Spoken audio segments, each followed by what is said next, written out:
Technology is connecting people, cities, continents in ways that vastly increase our individual and our collective potential. But, they've also created a world in which it is much harder to navigate. When I went to school, literacy was very straightforward. It was just about extracting knowledge from prefabricated texts, understanding what other people have written. When I was a child, we had a few television anchors who told us about the world. We had a few newspaper editors who wrote the stories up for us. We needed to understand them.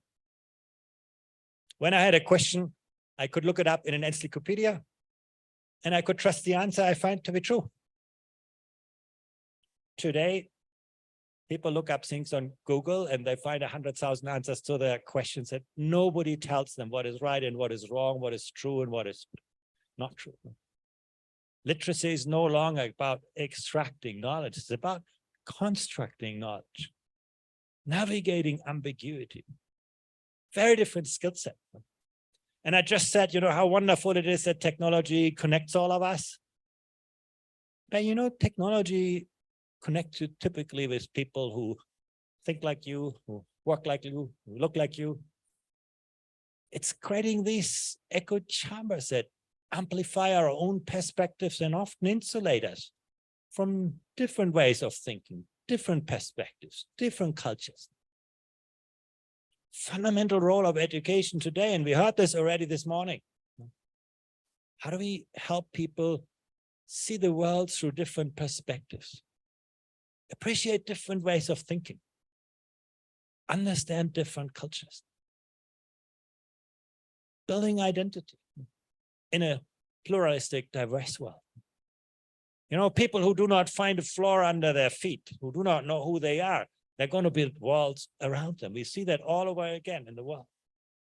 So these are the challenges for education today. How well are we prepared? Well, here you can see the number of hours that 15-year-olds spend online on the internet. And Thailand is one of the countries most technology intensive. Young people, you can see here, spend close to 40 hours per week on the internet. That's as much time as adults will work. The digital world has become the real world for the next generation. But are we prepared for that? Well, in our PISA assessment, we looked at the capacity of young people to really navigate the digital world, to distinguish fact from opinion, to integrate different information sources, to navigate complexity. And the results were very surprising. There are a few countries on the left side. You can look to Singapore, Korea, parts of China, and so on, where you can say, yeah, at least the majority of people have those 21st century digital skills. In most other countries, it's a minority. The majority of young people are born into the digital world, but they are not digital natives. Digital natives, we have to create. You're not born as a digital native. It depends on the type of education you get to get ready for this digital world. That is a quite, disillusioning picture that we need to take to heart. So let's have a look how we can do that. Let's first, debunk some very popular methodologies about education, then looks at, what can we learn from the world's most advanced and most rapidly improving education systems? And then talk about how do we make that happen? Well, first of all, many people believe, poverty is destiny. If you have, little resources, you come from a disadvantaged background, you will not do very well in education. Well, we looked at this. This is my favorite analysis of the results from PISA, because it doesn't just rank countries by their performance, the gray bar, but it compares apples with apples and oranges. The green triangles are students, is the performance of students from wealthy backgrounds, and the red squares is the performance of students from disadvantaged backgrounds. And you can see children from a very similar economic and social background do very differently depending on where they go to school.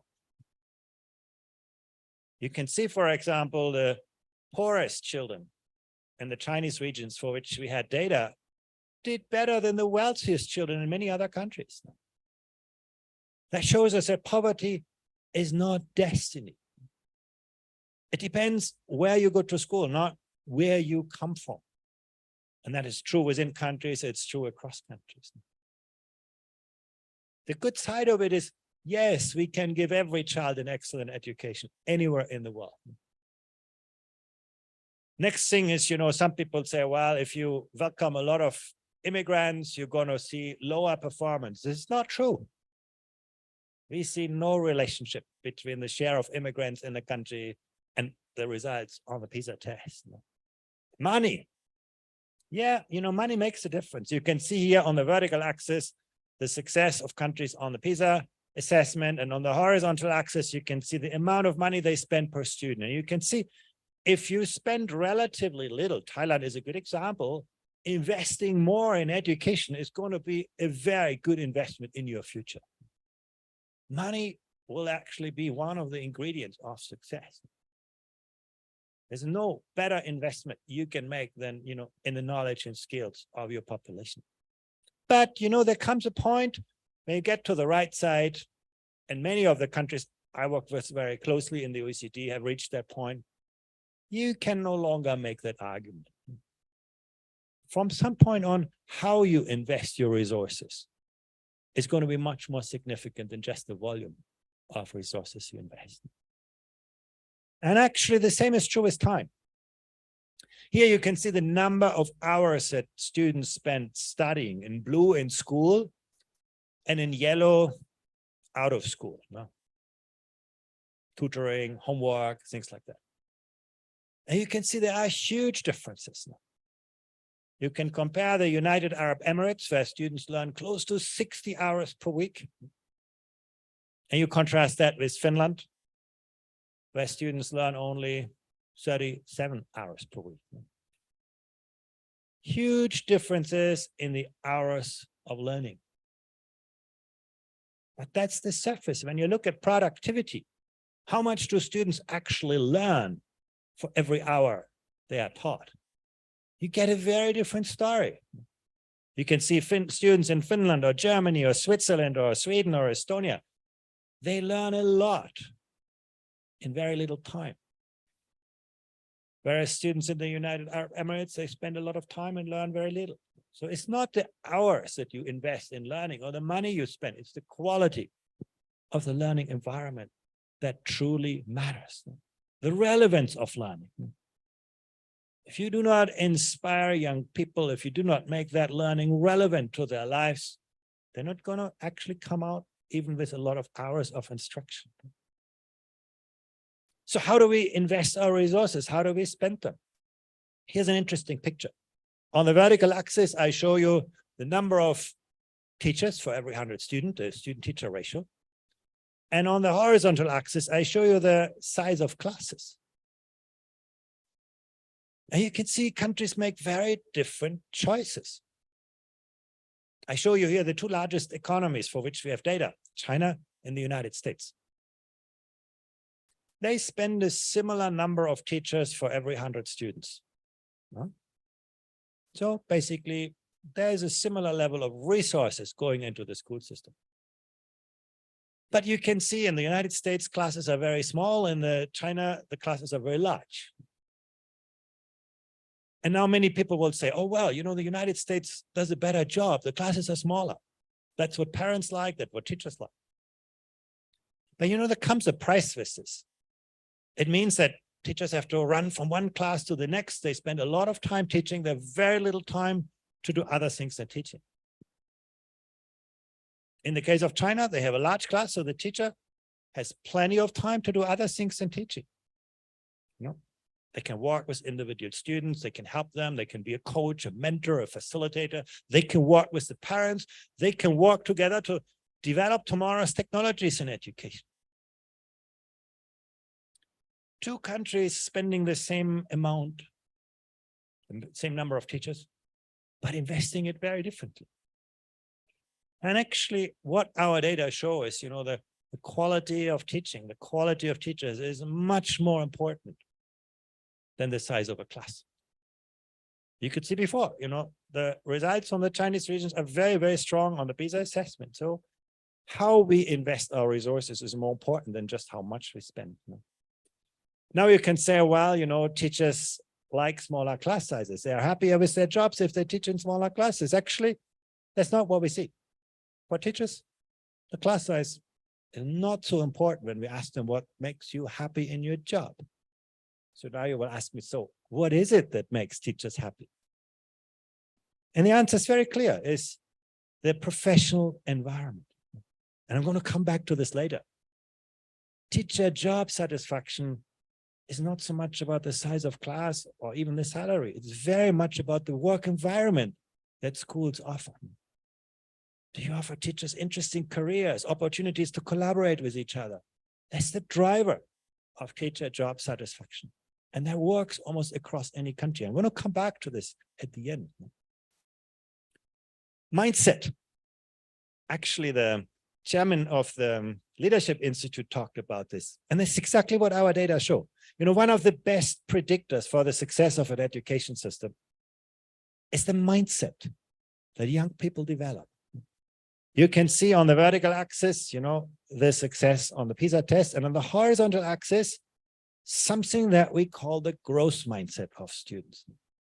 If you're on the right side, like Estonia, you believe, if you try hard, your teachers are going to support you, you're going to be very successful. The sky is the limit. It's your own ideas, your own effort that drive you forward. If you're on the left side, like Indonesia, you mainly believe, it's the intelligence I was born with that will determine my success. So why should I study hard? And suddenly you see, actually, there is a very strong correlation between the success in education and your mindset. And it's not just about scores on the PISA test. You can see actually that students with a growth mindset were more motivated to master difficult challenges. They had a greater sense of self-efficacy. They were less afraid of failure. Remember this morning, if we want young people to be creative, imaginative, we have to give them space to experiment. If they experiment, they take risk. If they take risk, they will make mistakes. If our education systems are not very good in helping students learn from and with mistakes, maybe our young people will not become so creative. So keep that in mind. Mindset is as important as performance, and the two are very, very closely related. And then, some people say, well, it's culture that is a source of success, but culture doesn't explain why some countries were so successful in improving their education systems. So let's have a closer look at what actually makes an education system successful. I want to start with something that, is intuitive, but not well regarded. One of the most distinguishing factors of high-performing education systems is that people value education. Parents in Singapore, China, Japan invest their last effort, their last resources in the education of their children, which is, the future of their country. In the Western world, in Europe, North America, we have already spent the money of our children for our own consumption. We are deeply indebted, and that tells you something, that value that we put on education. Would you want your child to become a teacher or rather a lawyer? Those are signals that really, really matter. And you can see actually the respect, the status of teachers is very different across countries. If you look to Vietnam, you can see virtually every teacher feels that society values their work. They don't get so great salaries, but they have a very high status in the teaching profession. My children went to school in France, where you can see it's just, 5 in 100 of teachers who feel their work is appreciated. How do we recognize our teachers in our society? And it actually matters. You can see, once again, the status of the teaching profession is correlated with the success of an education system. It's not so surprising. You know, if teachers do a great job, society will value them. And if society values teachers, you're going to attract very different people into the teaching profession. But, you know, we should take it to heart. We should, you know, see teachers as the one who are the engineers of our future and give them the status and appraise. First thing, pretty obvious, but, you know, we can do a lot better on this. The second part is as important. Do we really believe that every child can be successful if we find the right ways for them to learn? And that means also, you know, the right mix between academic and more vocationally oriented learning opportunities. Children learn differently. It's not about, you know, one being better than the other, but children do learn differently. And our education systems need to embrace those differences, giving young people the opportunities they deserve and that help them flourish.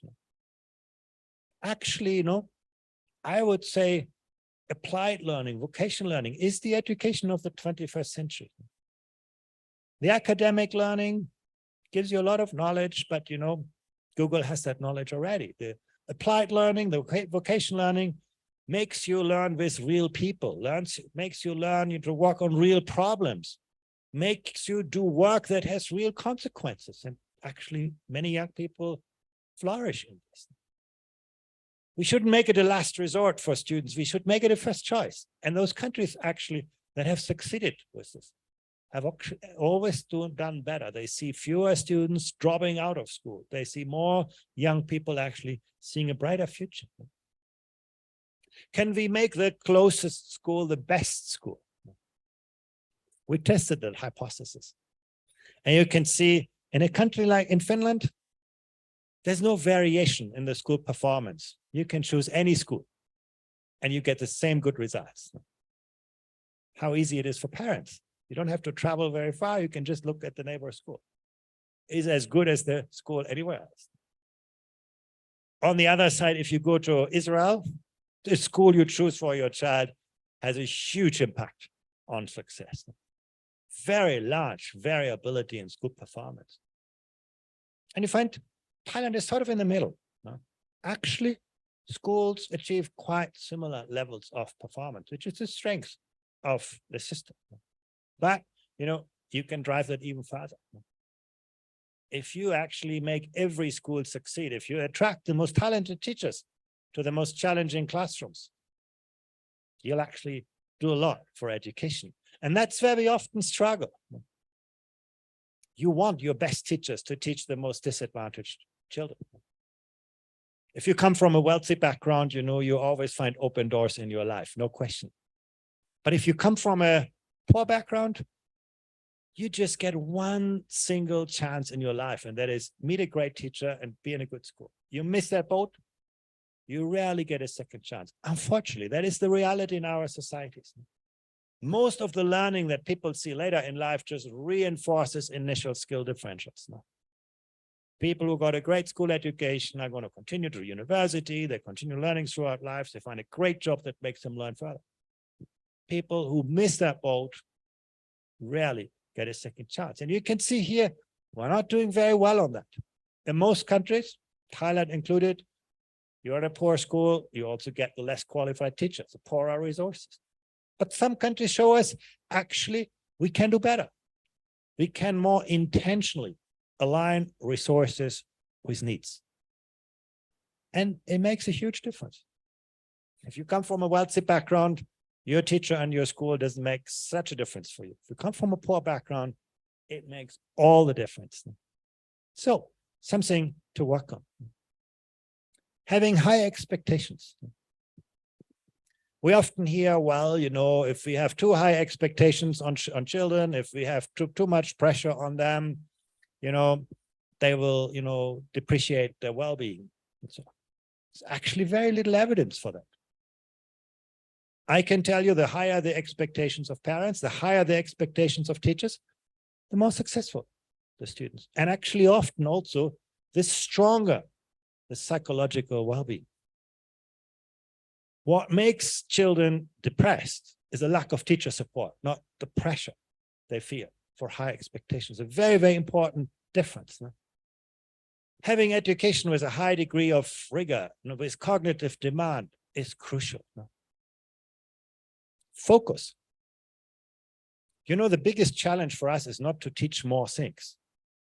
The biggest challenge for us is to teach fewer things at greater depths.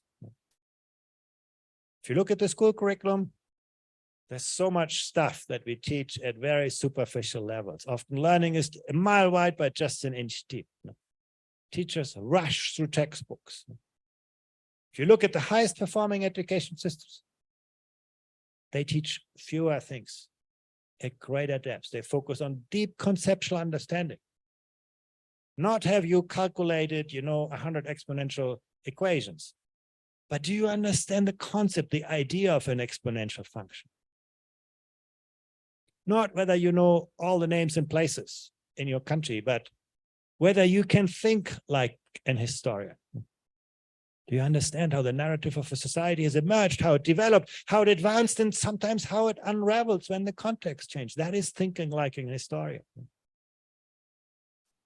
They don't make you teach, lots of knowledge in chemistry and physics, but they make you think like a scientist.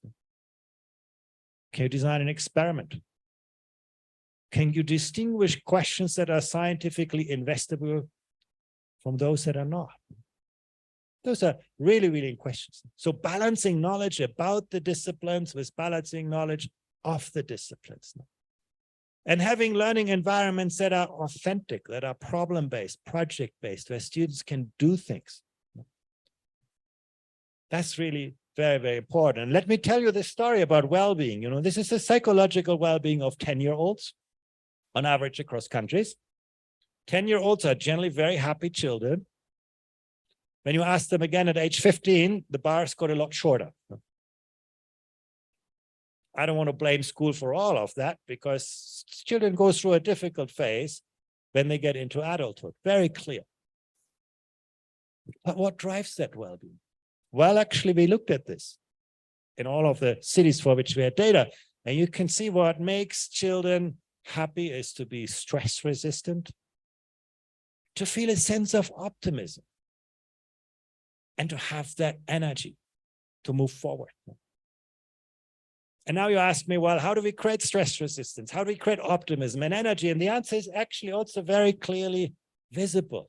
It's the quality of student-teacher relationships, where you have students who understand that their teacher cares for them. The teacher cares who they are, who they want to become, and helps them on their journey. You have students who feel that stress resistance, that energy.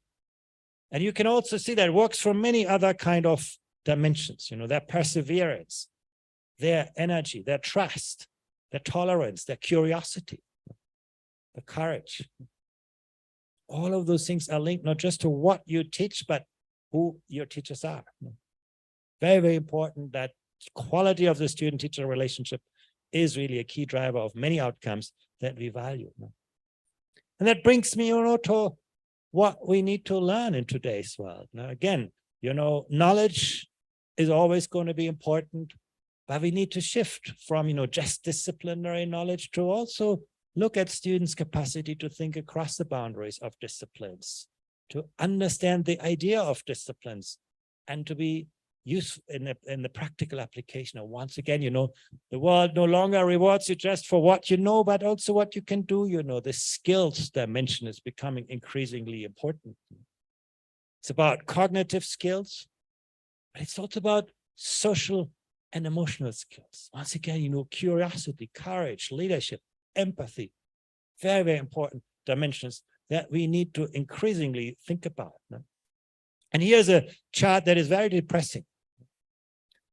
When we looked at the creativity of children at age 10 and age 15, we found in every city for which we had data that 15-year-olds were less creative than 10-year-olds. If I would tell you, well, your 15-year-olds do worse in mathematics than your 10-year-olds, you'd probably say, oh, wow, there must be something wrong with schooling. But we don't ask that question when it comes to creativity. because we somehow think, oh, well, that's, you know, a byproduct of education. That's not the heart of education. Once again, you know, there may be other factors in education. When children become older, they become self-critical, self-aware. That may be a decline in creativity. But there's surely also something going on in our schools, in our education systems. Children are all born with an abundance of creativity. You know, if you have a 3-year-old son or daughter, they're going to question everything you tell them. They're going to experiment with anything that gets into their way. They're always willing to learn, always willing to unlearn, always willing to relearn. But then when we get into school, you know, people start to try to make us compliant with established ways of thinking. They make you repeat the answer, they repeat the wisdom of our times rather than questioning. And then, you know, the result is not so surprising. And some of the things that we see associated with creativity is education in the arts. No? And now we say often that's an extracurriculum activity. No, it should be the heart of the curriculum because it is driving some of the ideas and skills that we need in the 21st century. And then, of course, you know, we heard this already this morning, attitudes and values are going to be critically important. Who you are. Moving from situational values, I'm going to do whatever a situation allows me to do, to sustainable values. I do what builds the future for myself, for others, for the planet. So this is the agenda for the future. But, you know, how do we achieve this? And the answer is very clear. Nowhere does the quality of education exceeds the quality of teachers. When you think what makes a good teacher, you can think of 3 things. The first is, you know, what do teachers actually know about the subject they teach? Now, do they have a real passion for that subject? Teacher enthusiasm for their subject is one of our best predictors that we find. What do teachers know about how different students learn that subject differently? Pedagogy. That's obvious. But one component is often forgotten, and that is, what do teachers actually know about their students? Each and every one of them. The quality of that relationship. And that means also giving teachers the space to build that relationship over sufficient years.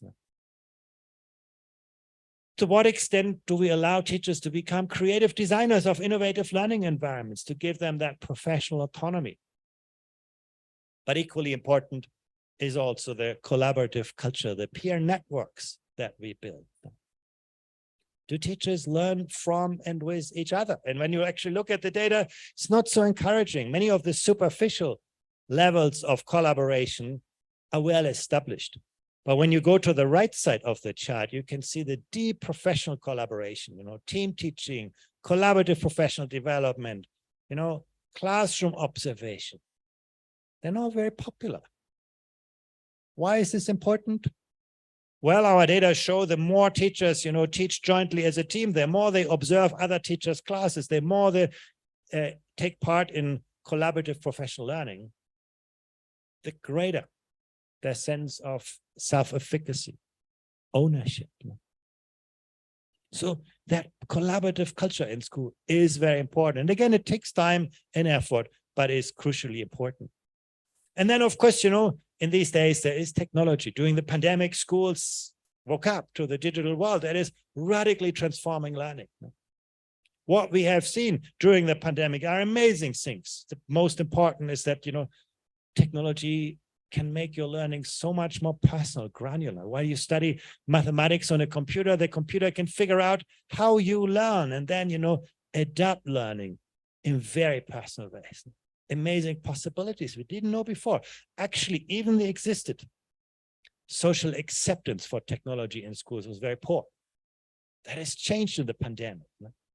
You know, we've seen that game-based learning can make learning fun for our children. You can see how virtual reality can embed students 3D. They can experience things. Why would you want your teacher explain a result of an experiment to you when you can do that experiment in a virtual laboratory? Augmented reality brings the world of knowledge right to your fingertip in your situation, transforming vocational education and training in many countries now. Some people still question, should we see robots in classroom? It's a very controversial debate in many countries, even after the pandemic. But, some things are very clear. Foreign languages. The only way you will never learn a foreign language is by having a teacher talking to you about grammar and vocabulary. We learn languages through interaction. And robot tutors are actually really, really good at that. They're very effective in this. We also see in an experiment that, sometimes children learn better by explaining things to others than by having others explaining things to them. Once again, technology can do that in amazing ways. One of the most important breakthroughs during the pandemic is really in the field of assessment and examination. I would say, maybe the biggest mistake that we made in education over the last 300 years is to divorce learning and assessment. We ask students, to pile up years and years and years and years of learning. And then, one day we call them back, now do your exam. In 2 hours, tell me everything that you know in a very contrived and constrained setting. And many children are not good at that. And leads to very superficial learning, very superficial teaching. Sometimes up to early childhood education care. Well, technology has reunited learning and assessment. Technology can give you real-time feedback on your learning, can tell teachers, in learning analytics, how different students learn differently and engage with them. This is what the pandemic has shown us. And we can actually see in the data that most countries will not give that up. They actually reinforce those efforts after the pandemic. But, people get too easily overexcited about technology. Our data also show that often technology intensity relates negatively to schooling outcomes. There is no automaticity. Having more technology, better learning outcomes. In fact, a lot depends on how we will bring teachers into the equation. That's very, very clear that technology is always only as good as it is actually being used by the teachers. And you can see here in the chart, in some countries, teachers are very familiar with it, but in other countries, still only a minority of teachers who do that. Now, smart education is not about technology, but about a fundamental reimagination of how we can super empower teaching and learning through technology. It's not about technology, it's about learning activity. It's about, making devices, technology present, but not actually so visible. Actually, technology should not distract from the nature of learning, but it could be present as sensors, who tell you, give you feedback, all of this. Artificial intelligence should empower learners and teachers, not disempower them, not make learning more scripted, but make it more interactive. And, we can do about this. We can cultivate a more innovation-friendly environment and create a more level playing field for technologies. There's a lot that we can do in our countries to give young people the kind of tools that make their learning really, really better. And the last point I really want to make is about the kind of incentives that we provide for change, for innovation. When we survey teachers, you think that if you are more innovative in your teaching, the system will recognize you, will appreciate your innovation. You can say, well, a quarter of teachers say yes, but 3/4 of teachers say no. My school is not really an innovation-friendly environment. If we do not change those beliefs of teachers, we will never change the reality of classrooms. And you can see actually that is the same in most countries for which we have comparative data. So my final point is really, often the big obstacle to change is not, that we have too many teachers who are not sufficiently well educated, but we don't take the courage to think about the world of tomorrow. How do we educate learners for their future rather than our past? What is the knowledge and skills, the attitudes and values that the future will demand? How can we design the learning environments around those knowledge, skills, attitudes, and values? How we can create a good balance between different types of learning, academic learning, vocational learning, applied learning. And then ask ourselves, what are the people? Who are the people who can help that make this happen? What do we expect? from the teachers of tomorrow, to be great instructors for sure, but also to be good coaches, good mentors, good facilitators, good evaluators. And if we have an idea of who those people are that we want in education, we have to think hard, how are we going to attract them into the teaching profession? What is going to make that work inspiring for them so they get the right people doing the work? How do we invest in their continued professional development? And that's really what 21st century education is about. Thank you very much.